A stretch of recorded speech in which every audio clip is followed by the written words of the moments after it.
আজকের ডিজিটাল যুগে আমাদের বাচ্চাদের অনলাইন জগৎটা নিরাপদ রাখা এটা কিন্তু একটা বিরাট চ্যালেঞ্জ। আর সাইবার বুলিংয়ের মতো একটা সিরিয়াস সমস্যার মুখোমুখি যখন হতে হয় তখন একজন অভিভাবক হিসেবে আমাদের প্রথম কাজগুলো কি হবে? চলুন এই স্লাইডগুলো দেখে আজ আমরা ঠিক সেটাই বিস্তারিতভাবে জেনে নিই। তো প্রথমেই যে প্রশ্নটা মাথায় আসে সেটা হলো, আমাদের সন্তানের অনলাইন দুনিয়াটা কি সত্যিই নিরাপদ? ভাবুন তো একবার। অনেক সময় বাচ্চারা কিন্তু সাংঘাতিক মানসিক চাপের মধ্যে দিয়ে যায়, কিন্তু মুখে কিছুই বলে না। তাদের সেই যে একটা নীরব কান্না, সেটা আমরা চিনব কিভাবে? আর ঠিক এখানেই আসছে আমাদের আলোচনার প্রথম আর সবচেয়ে জরুরি ধাপটা, মানে ওই নীরব সাহায্যের সংকেতগুলো চিনে নেয়া। কারণটা খুব সোজা, যত তাড়াতাড়ি লক্ষণগুলো ধরতে পারা যাবে তত দ্রুত ব্যবস্থা নেওয়া যাবে। এই স্লাইডটার দিকে একটু খেয়াল করুন। এখানে কিছু আচরণের পরিবর্তনের কথা বলা আছে। যেমন ধরুন, বাচ্চাটা হঠাৎ একদম চুপচাপ হয়ে গেল, কিংবা মোবাইল বা ইন্টারনেট ব্যবহার করতে কেমন যেন ভয় পাচ্ছে, পড়াশোনায় মন নেই, বন্ধুদের সাথে মিশছে না।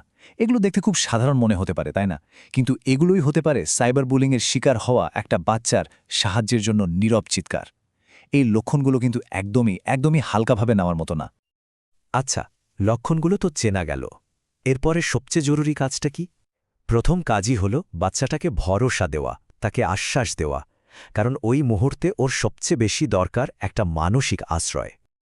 আর এটার ১ নম্বর নিয়মটা হলো, যাই হয়ে যাক কোনোভাবেই বাচ্চাকে দোষ দেয়া বা বকাঝকা করা চলবে না। বেশিরভাগ বাচ্চারা তো এই ভয়েই মুখ খোলে না, তারা ভাবতে শুরু করে ভুলটা হয়তো তারই ছিল। এই স্লাইডে যে কথাগুলো লেখা আছে দেখুন, খুব সাধারণ তাই না? কিন্তু এর শক্তি যে কি অনেকম তা ভাবা যায় না। বাচ্চাটাকে কাছে টেনে নিয়ে শুধু এই কটা কথাই বলুন, এটা তোমার ভুল না, তুমি একদম নিরাপদ, আমি তো আছি তোমার পাশে। এই আশ্বাসটুকুই কিন্তু ওর মনে বিশ্বাস ফিরিয়ে আনার জন্য প্রথম আর সবচেয়ে জরুরি ধাপ।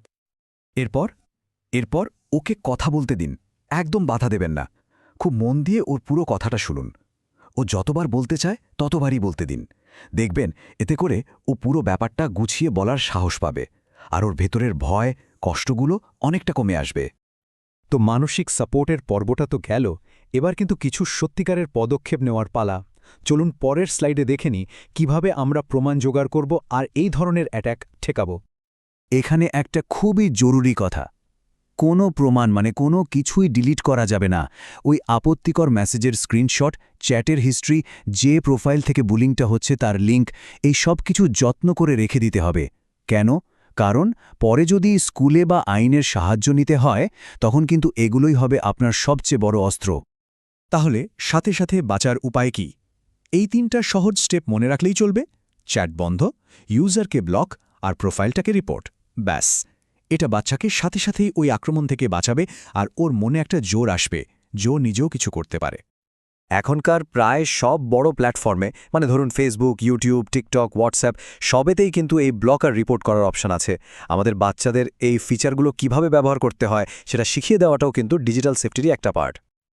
ওকে, বুলিং তো থামানো গেল, কিন্তু এর পরের আসল কাজটা হলো বাচ্চাটার ভেঙে যাওয়া কনফিডেন্স আর মনের জোরটাকে আবার ফিরিয়ে আনা।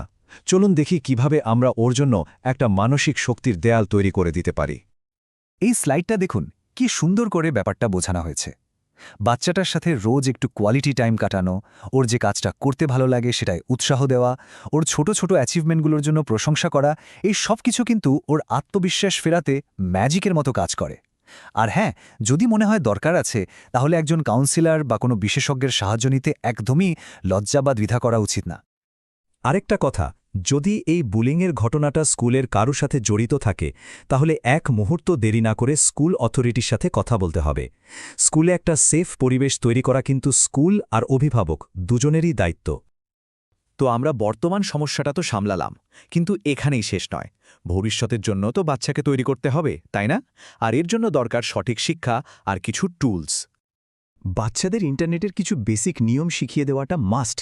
যেমন অচেনা কাউকে ফ্রেন্ড লিস্টে অ্যাড না করা, নিজের পার্সোনাল কোনো তথ্য মানে ছবি, বাড়ির ঠিকানা, স্কুলের নাম বা পাসওয়ার্ড এগুলো একদমই শেয়ার না করা। আর সবচেয়ে জরুরি হলো অনলাইনে কোনো কিছু দেখে বা কারো কথায় খারাপ লাগলে সাথে সাথে যেন বাবা মাকে জানায়। এই অভ্যাসগুলোই কিন্তু ওকে ভবিষ্যতে অনেক বড় বিপদ থেকে বাঁচাবে। আর এই যে স্লাইডে কয়েকটা টুলের কথা বলা আছে, যেমন গুগল ফ্যামিলি লিঙ্ক বা অ্যাপল স্ক্রিন টাইম, এগুলো কিন্তু অভিভাবকদের জন্য খুব কাজের। এগুলো দিয়ে বাচ্চার অনলাইন অ্যাক্টিভিটি সম্পর্কে একটা ধারণা রাখা যায়, এমনকি স্ক্রিন টাইমও কন্ট্রোল করা যায়। সব মিলিয়ে ওদের জন্য একটা সেফ ডিজিটাল এনভায়রনমেন্ট তৈরি করতে এগুলো বেশ সাহায্য করে।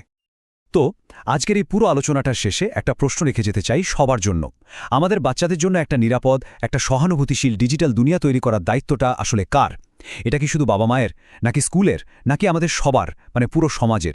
এই উত্তরটা বোধহয় আমাদের সবাইকেই একসাথে মিলে খুঁজে বের করতে হবে।